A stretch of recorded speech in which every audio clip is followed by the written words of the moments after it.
축원합니다. 할렐루야. 이번 한 주간에도 하나님의 은혜와 사랑이 여러분과 여러분의 가정에 넘치기를 축원합니다. 축원합니다. 제가 요즘 읽고 있는 책이 있습니다. 제 아이가 선물한 책인데요, 책 제목이 그릿입니다. 용기, 담력, 배짱, 불굴의 정신이라고 번역될 수 있는 영어 단어인데요, 펜실베니아 대학교의 심리학 교수인 앤젤라 더크홀스 교수가 쓴 책입니다. 전통적으로 사람들은 그가 가진 재능이나 능력이 그를 성공으로 이끈다, 그렇게 생각을 했습니다. 그래서 IQ를 얼마나 중요하게 여겼는지 모릅니다. 그런데 그렇지 않다는 것입니다.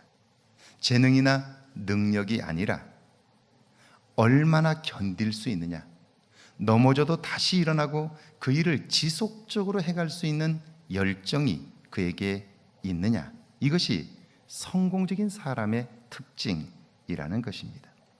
전 세계 1000만 명 이상이 이 사람의 강의를 들었는데요, 제가 그 강의를 하나 찾았습니다. 한국 사람처럼 보이지만 중국인 2세이고요 크리스천입니다. 한번 그분의 강의를 한번 들어볼까요? 자막이 조금 작습니다. 여러분 주의해서, 제가 통역을 하면 시간이 많이 걸리니까 자막이 조금 작아서 여러분 보시기 불편할 수 있는데 한번 들어보시죠. 어떤 내용인지, 그가 어떤 말을 하고 있는지 한번 들어보시죠. When I was 27 years old, I left a very demanding job in management consulting for a job that was even more demanding, teaching. I went to teach 7th graders math in the New York City public schools. And like any teacher, I made quizzes and tests, I gave out homework assignments. When the work came back, I calculated grades. What struck me was that IQ was not the only difference between my best and my worst students. Some of my strongest performers did not have stratospheric IQ scores. Some of my smartest kids weren't doing so well. And that got me thinking. The kinds of things you need to learn in 7th grade math, sure, they're hard. Ratios, decimals, the area of a parallelogram. But these concepts are not impossible. And I was firmly convinced that every one of my students could learn the material if they worked hard and long enough. After several more years of teaching, I came to the conclusion that what we need in education is a much better understanding of students and learning from a motivational perspective, from a psychological perspective. In education, the one thing we know how to measure best is IQ. But what if doing well in school and in life depends on much more than your ability to learn quickly and easily? So I left the classroom and I went to graduate school to become a psychologist. I started studying kids and adults in all kinds of super challenging settings. And in every study, my question was, who is successful here and why? My research team and I went to West Point Military Academy. We tried to predict which cadets would stay in military training and which would drop out. We went to the National Spelling Bee and tried to predict which children would advance farthest in competition. We studied rookie teachers working in really tough neighborhoods, asking which teachers are still going to be here in teaching by the end of the school year. And of those, who will be the most effective at improving learning outcomes for their students? We partnered with private companies asking which of these salespeople is going to keep their jobs and who's going to earn the most money. In all those very different contexts, one characteristic emerged as a significant predictor of success. And it wasn't social intelligence, it wasn't good looks, physical health, and it wasn't IQ. It was grit. Grit is passion and perseverance for very long-term goals. Grit is having stamina. Grit is sticking with your future, day in, day out, not just for the week, not just for the month, but for years, and working really hard to make that future a reality. Grit is living life like it's a marathon, not a sprint. A few years ago, I started studying grit in the Chicago public schools. I asked thousands of high school juniors to take grit questionnaires, and then waited around more than a year to see who would graduate. Turns out that grittier kids were significantly more likely to graduate, even when I matched them on every characteristic I could measure, things like family income, standardized achievement test scores, even how safe kids felt when they were at school. So it's not just at West Point or the National Spelling Bee that grit matters, it's also in school, especially for kids at risk for dropping out. To me, the most shocking thing about grit is how little we know, how little science knows about building it. Every day, parents and teachers ask me, how do I build grit in kids? What do I do to teach kids a solid work ethic? How do I keep them motivated for the long run? The honest answer is, I don't know. What I do know is that talent doesn't make you gritty. Our data show very clearly that there are many talented individuals who simply do not follow through on their commitments. In fact, in our data, grit is usually unrelated or even inversely related to measures of talent. So far, the best idea I've heard about building grit in kids is something called growth mindset. This is an idea developed at Stanford University by Carol Dweck, and it is the belief that the ability to learn is not fixed, that it can change with your effort. Dr. Dweck has shown that when kids read and learn about the brain and how it changes and grows in response to challenge, they're much more likely to persevere when they fail because they don't believe that failure is a permanent condition. So growth mindset is a great idea for building grit, but we need more. And that's where I'm going to end my remarks, because that's where we are. That's the work that stands before us. We need to take our best ideas, our strongest intuitions, and we need to test them. We need to measure whether we've been successful, and we have to be willing to fail, to be wrong, to start over again with lessons learned. In other words, we need to be gritty about getting our kids grittier.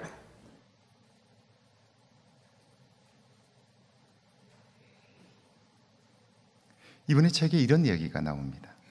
미국 육군사관학교는요, 입학하기가 정말 까다롭습니다. 고등학교 내신 성적이 아주 좋아야 하고요, 수능 점수도 굉장히 높아야 합니다. 체력 검정도 최고점으로 통과해야 하고요, 봉사활동의 점수도 높아야 합니다. 그뿐 아니라 미국의 육군사관학교를 들어가려면 적어도 국회의원이나 또는 장관의 추천서가 개인적으로 있어야 돼요. 그러니까 우리 전에 교인 아이도 하나 육군사관학교 들어가서 지금 대위로 활동하고 있는데 얼마나 시험을 많이 보는지 몰라요. 해마다 14,000명 정도가 지원을 하는데 서류 검토를 통해서 4,000명만이 1차 합격을 합니다. 그들을 모아서 토론시키고 주제 발표를 통해서 그의 내면에 있는 실력들을 평가하고요, 체력 검정을 다시 한번 합니다. 그래서 2,500명이 4,000명 중에서 2,500명만이 2차 합격을 합니다. 2차 합격을 한 사람들을 데려다가 개별적인 면담을 해요. 그리고 최종적으로 1,200명을 뽑습니다. 그러니까 이 미국 육군사관학교에 입학한 학생들은 재능적으로나 체력적으로 탁월한 학생들입니다. 그렇게 어렵게 입학을 했는데, 그런데 입학한 학생들 중에 졸업할 때 보면 20% 정도의 학생들이 대략 탈락을 합니다. 특별히 입학한 첫 해에 7주간의 엄청난 훈련을 받습니다. 그러니까 그 훈련의 이름이 짐승 훈련입니다. 비스트 트레이닝이에요. 짐승처럼 대하는 거예요. 그러니까 혹독해요. 그 훈련을 받는데 상당수가 이걸 마치지 못하고 그만두게 됩니다. 여러분, 그들에게 있어서 재능이나 체력은 그리 중요하지 않아요. 왜냐하면 거의 같기 때문입니다. 그런데 통과하는 사람이 있고 통과하지 못하는 사람이 있다라는 거예요. 도대체 그 사람들의 차이가 뭐냐는 거예요. 통과하는 사람과 통과하지 못하는 사람, 이것은 분명 재능의 문제는 아니에요. 능력의 문제도 아니에요. 그런데 분명히 탈락하는 사람들이 있다는 거예요. 도대체 그들을 구별짓는 게 뭐냐 하는 거예요. 그게 그릿이라고 하는 거예요. 열정이라고 하는 거예요. 기계라고 하는 거예요. 열정과 인내를 가진 사람만이 그걸 통과하는 거예요. 그렇다면 그 열정과 인내는 도대체 어떻게 생길 수 있는 걸까? 어떤 사람이 문제를 만나도 지치지 않고 끝까지 그 일을 이뤄내는 힘, 그것은 어떻게 가능한가 하는 거예요. 한번 따라해 볼까요? 자기 자신과 세상에 대하여 신뢰가 있는 사람입니다. 어떤 사람이 마지막까지 견딜 수 있는지, 어떤 사람이 끝까지 목표한 것을 이룰 수 있는지, 어떤 사람이 실패해도 다시 일어나서 도전할 수 있는지, 그것은 자기 자신에 대한 신뢰가 있고 그리고 세상에 대한 신뢰를 가지고 있는 사람, 그 사람이 결국 마지막까지 견딘다는 거예요. 그 열정을 포기하지 않더라는 거예요. 자기 자신과 세상에 대하여 긍정할 수 있는 사람, 이런 사람이 세상에서 빛을 발한다는 것입니다.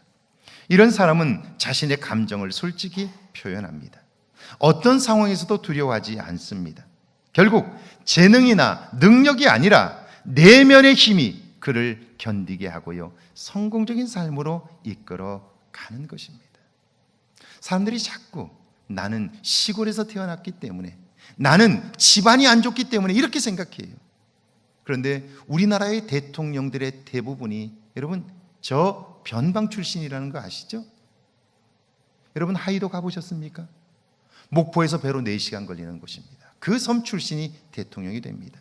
그뿐 아니라 우리나라가 얼마나 학력 중심의 사회입니까? 서울대를 나오지 않으면 행세를 못하는 사회예요. 그런데 그럼에도 불구하고 우리나라에는 상업고등학교 출신의 2명의 대통령을 가지고 있어요. 이게 뭘 말하는 걸까요? 재능이 아닙니다. 능력이 아니에요. 그 속에 내면의 힘이 있느냐 하는 것입니다. 그렇다면 이런 내적인 힘 어디서 올까요? 바로 가정에서, 부모님에 의해서 형성이 되는 것입니다. 그래서 하나님은요, 부모된 우리들에게 명령하셨어요. 에베소서 6장 4절이죠. 함께 읽습니다. 6장 4절 함께 읽습니다. 또 아비들아, 너희 자녀를 노엽게 하지 말고 오직 주의 교훈과 훈계로 양육하라. 부모된 자들이여, 너희는 너희 자녀를 노하게 하지 말라는 거예요. 부모된 사람들 중에 자녀를 화나게 하고 싶은 부모는 없을 거예요. 그런데도 불구하고 살고 보면 사실은요, 알지 못해서 부모는 자녀를 화나게 만들어요. 자녀들의 마음속에 가장 큰 상처를 준 사람이 바로 부모라고 하는 거예요. 오늘 본문에 있는 노엽게 한다는 말의 뜻은 자녀를 대하는 부모의 태도를 정확히 보여줍니다. 그 첫 번째가 억압형 부모가 있습니다. 부모에게 있어서 아이의 행동은 항상 못마땅합니다. 아직 성숙하지 못했기 때문이지요. 그런 아이를 비난하고 야단치고 윽박지르는 거예요. 힘으로 제압하는 거예요. 그러면 문제는 당장 해결되는 것 같아요. 그런데 이런 아이는요, 비난에 익숙해져서 자신감이 없습니다. 열등감 때문에 자존감이 낮습니다. 해결되지 않은 분노를 마음속에 담아두게 되므로 충동적이 돼요. 중독에 빠지기 쉬운 어른으로 성장하게 되는 거죠. 두 번째는 방임형 부모가 있습니다. 아이에게 잘한 것과 잘못한 것을 구분해 주지 않습니다. 아이가 필요해서 요구해도 들어주지를 않습니다. 이렇게 되면 아이는 예민해집니다. 신경질적이 되고요, 누구도 신뢰할 수가 없게 됩니다. 자극적인 행동이나 말을 해야 엄마 아빠가 반응하니까 이상 행동을 보이게 됩니다. 그뿐 아니라 어떻게 해야 하는 것이 바른 것인지에 대한 행동의 기준이 없어요. 그러니까 자기 편한 대로, 누가 보든 보지 않든 하고 싶은 대로 하는 거예요. 이런 아이는 산만합니다. 집중력이 떨어지고요. 인간관계를 잘하지 못합니다. 그러니까 어른이 되어도 집단이나 사회에 적응하는 데 어려움을 겪게 됩니다. 세 번째는 축소 전환형 부모입니다. 아이가 속상하고 힘들어하여 우는데 부모는요, 별것 아니라고, 별것 아닌 것 가지고 그런다고 문제를 자꾸 축소하는 것입니다. 물론 어른의 눈으로 보면 아이가 하는 것이 별거 아닙니다. 그러나 아이는 달라요. 지금 그 문제가 어른에게는 별것 아니지만 아이에게는 심각한 거예요.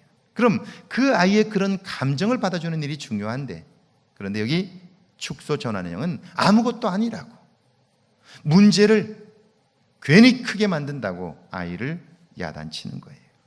이렇게 되면, 이런 환경에서 자라게 되면 아이는 내 감정은 중요하지 않다고 생각해요.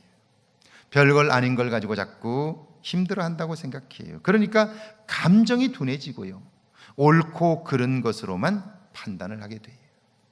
여러분, 자녀들을 야단칠 때 자녀들 마음속에 이런 마음이 있다는 걸 아세요? 이런 이야기죠. 야 이놈아, 네 나이 때 링컨은 고생하면서 일해서 먹고 살고 공부했어. 그래. 그러자 아이는 속으로 이렇게 말합니다. 아빠 나이 때 링컨은 대통령했어. 그래. 속으로 그렇게 생각하는 거예요. 그 말이 틀린 말은 아니지만 여러분, 그 말을 할 때 아이들 역시 반발심을 가지고 있는 거죠. 옳고 그름으로만 판단하게 돼요. 그러니까 이런 아이가 성장하면 다툼이 많습니다. 다른 사람의 감정을 이해하지 못하니까 자꾸 상처를 줍니다. 비판적이고 부정적인 사람이 되는 것이죠. 부모가 나빠서가 아니라 모르기 때문에 아이들에게 이런 상처를 주는 것입니다. 그렇다면 여러분, 부모된 우리들이 어떻게 아이들을 노엽지 않게 할 수 있을까요? 미국 워싱턴 대학의 심리학과 교수인 존 가트만 박사가 감정 코치라는 말로 그 방법을 설명해 줍니다. 5가지인데요. 여러분 주보에 들어있죠? 5가지인데요. 그 첫 번째, 지난 주간에 했습니다. 그 첫 번째가 아이의 감정을 인식하라는 거예요. 이것은 아이들에게만 필요한 것이 아니고요, 다른 사람과 대화할 때도 마찬가지입니다. 우리는 자꾸 누군가와 이야기를 할 때 그 말이 옳으냐 그르냐를 가지고 반박하려고 해요. 아이가 어떤 행동을 하고 아이가 어떤 말을 할 때 그 말이 틀렸냐 맞았냐 이것만 가지고 자꾸 얘기하려고 그래요. 그러기 전에 그 아이의 감정을 코칭하려면 제일 첫 번째 단계는 그 아이가 지금 어떤 감정이냐 이것을 인식하는 거예요. 아이가 그걸 어떻게 느끼느냐, 그걸 먼저 느끼는 것이 제일 첫 번째 단계인 거예요. 2단계는 친밀감을 조성하는 거예요. 내가 힘들 때 누군가가 내 마음을 알아주면 어떻습니까? 그때부터 그 사람과 나는 하나가 될 수 있습니다. 그러니까 이해할 수 없는 아이의 행동은요, 바로 부모와 감정적으로 하나 될 수 있는 정말 좋은 기회가 되는 거예요. 이때 부모가 할 수 있는 반응들, 여러분 한번 따라해 볼까요? 네가 슬프니 엄마의 마음도 정말 슬프구나, 이렇게 이해해 주는 거예요. 친밀감을 조성하는 거예요. 누군가와 함께 대화를 하다가 누군가가 힘들다는 이야기를 하면 정말 힘들군요, 내가 생각해도 힘들겠네요, 이렇게 반응해 주는 거예요. 그래서 친밀감을 형성하는 거예요. 교회 안에서 사회에서 누군가가 힘들다고 말하면 그 얘기를 들어보니까 정말 힘들겠네요, 나는 말만 들어도 마음이 아픈데 직접 겪는 사람은 얼마나 힘들겠어요. 친밀감을 형성하는 거예요. 감정적으로 하나 되는 거예요. 여러분, 이 친밀감을 형성하고 나면 사람은 자기 마음을 열게 돼 있어요. 친밀감을 가지지 못하면 절대로 마음을 열지 않아요. 그래서 2번째 단계가 감정적 교류가 일어나려면 친밀감을 형성하는 일이 중요해요. 3번째 단계는요, 감정의 타당성을 인정하고 그의 이야기를 들어주는 거예요. 지금은 고인이 되신 권사님입니다. 어느 날 병원에 입원을 하셔서 제가 신방을 갔어요. 갔는데 이분이 숨도 제대로 못 쉬고 너무너무 고통스러워하는 거예요. 그래서 의사의 진찰을 받고 여기저기 검사를 했어요. 검사를 했지만 의사는 아무 이상이 없다는 거예요. 지금 이분은 어떤데요? 숨을 제대로 쉬지 못하고 밤잠을 자질 못해요. 너무너무 고통스러워하는 거예요. 그런데 의사는 아무 이상이 없다는 거예요. 제가 가서 그랬어요. 권사님, 그동안 얼마나 마음고생이 많으셨어요. 이분이 목포 항구 쪽에서 건어물 상회를 오랫동안 하셨어요. 남편이 술 드시고 그리고 정말 어렵게 하셨어요. 그동안 얼마나 마음고생이 심하셨느냐고 제가 한마디를 했더니 갑자기 이분이 울음이 터진 거예요. 그 침대 위에 앉아서 막 꺽꺽 우시는 거예요. 얼마를 우시더니 그 다음부터 자기가 결혼해서 살았던 아픈 이야기들을 하기 시작해요. 들어보니까 제 마음이 너무 아파요. 저도 그분을 안고 얼마나 울었는지 몰라요. 한참을 울었어요. 그랬더니요, 그분이 자기 얘기를 다 하고 나더니요, 가슴이 뻥 뚫린 것 같다고 그러면서 다음날 멀쩡하게 걸어서 퇴원을 하신 거예요. 전혀 아프지 않은 사람처럼 그렇게 퇴원을 했어요. 아이가 힘들다고 그러면 그랬구나, 힘들었을 거야, 이렇게 인정해 주면요, 마음을 열고 자기 얘기를 시작하기 시작해요. 그런데 지금까지 부모는요, 그게 옳으냐 그러냐 그것만 가지고 얘기를 한 거예요. 그러니까 자녀들의 마음이 닫혀버린 거죠. 여기까지 이야기하면 사람들은 말합니다. 목사님은 직접 아이를 안 키워봐서 잘 모른다고. 아이를 키우는 것이 얼마나 힘들고 할 일이 많은데 어떻게 아이가 하자는 대로 할 수 있느냐고 그래요. 여러분, 아니에요. 저는 지금 아이가 하자는 대로 하라는 말이 아닙니다. 감정 코칭의 목적은요, 감정은 받아주고 행동은 고쳐주자는 거예요. 아이의 행동을 고쳐주려면 부모가, 여러분 지금까지 어떻게 했나요? 회초리를 들고 야단을 쳤지요. 그랬다고 아이들의 행동이 달라지던가요? 전혀 그렇지 않아요. 왜 안 되는 걸까요? 이유는 아이의 감정을 이해하지 못하기 때문이에요. 부부관계나 인간관계에서도 마찬가지입니다. 그 사람의 감정을 읽어주지 못하면 그 사람의 마음을 얻을 수 없습니다. 4단계는요, 아이의 감정을 표현하도록 도와주는 거예요. 밖에 나가서 힘들다고 떼를 쓰는 아이를 생각해 보세요. 3단계부터 시작한다면요, 지금까지 잘 왔는데 더 이상 걷기가 힘들구나, 그래서 짜증이 났구나, 내가 그렇게 하는 게 정당해, 이걸 인정해 주는 거예요. 그래, 정말 힘들겠다, 여기까지 오면서 얼마나 힘들었겠어, 인정해 주는 거예요. 짜증내는 걸 인정해 주는 거예요.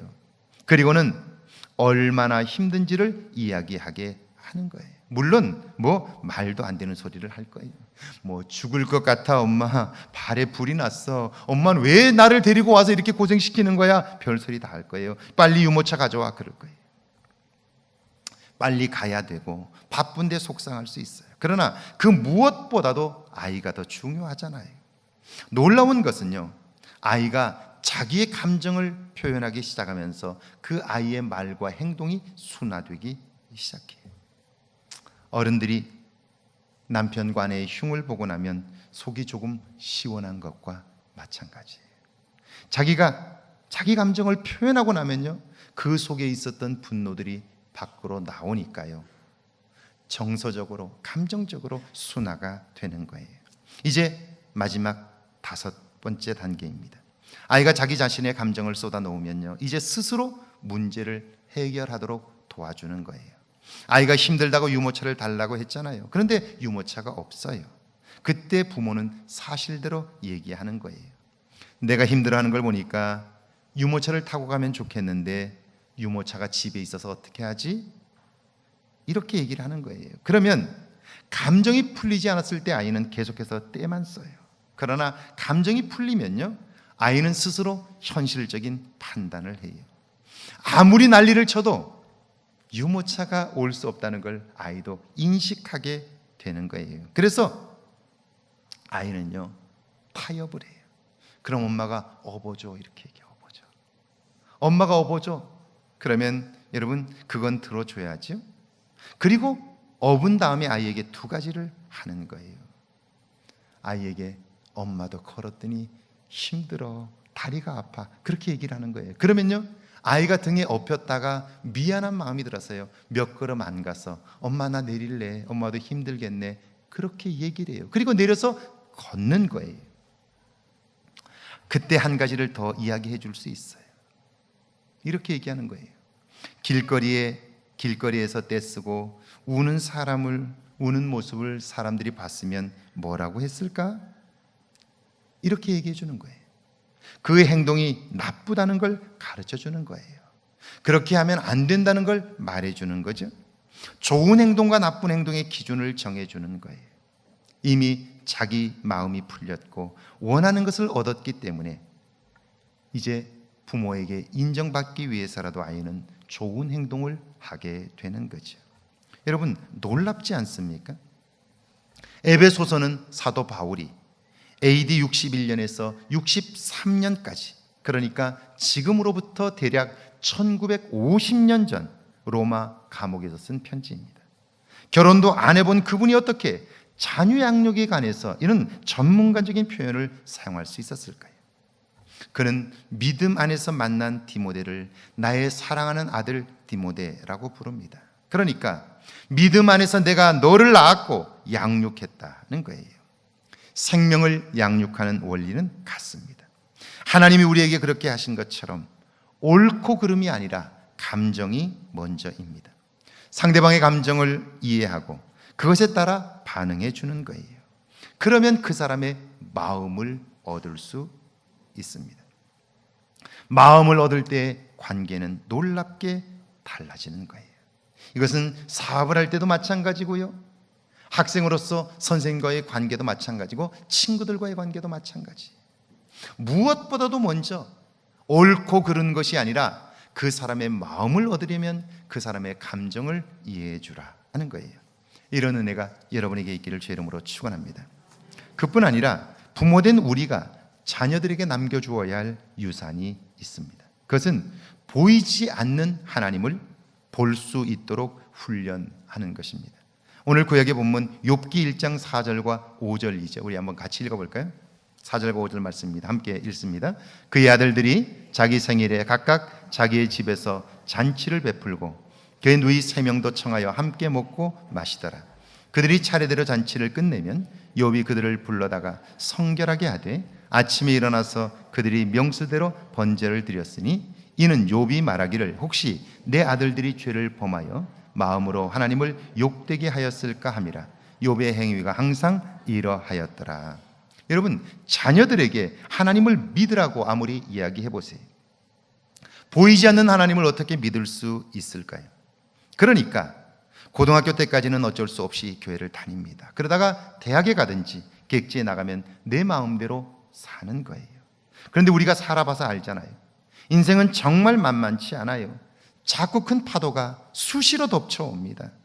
그 모든 것을 홀로 이겨낼 사람은 이 세상에 없습니다. 그래서 우리의 인생에 하나님이 필요한 거예요.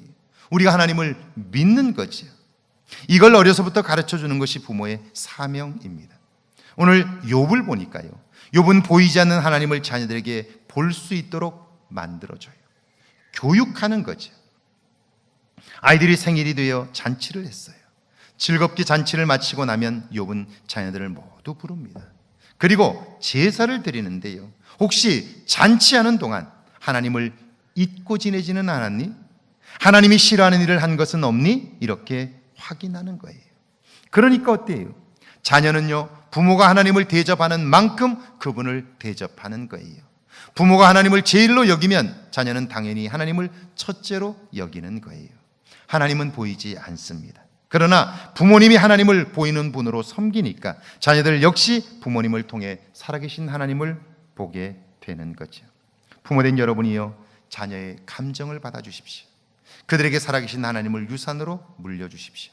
주 안에서 형제자매된 여러분이요, 이제는 더 이상 옳고 그름으로 사람을 판단하지 말고 상대방의 감정을 먼저 느껴보십시오. 그리고 공감해 주십시오. 매일 하나님을 느끼며 사십시오. 하나님은 이런 저와 여러분을 통하여 놀랍고 위대한 일을 이루실 것입니다.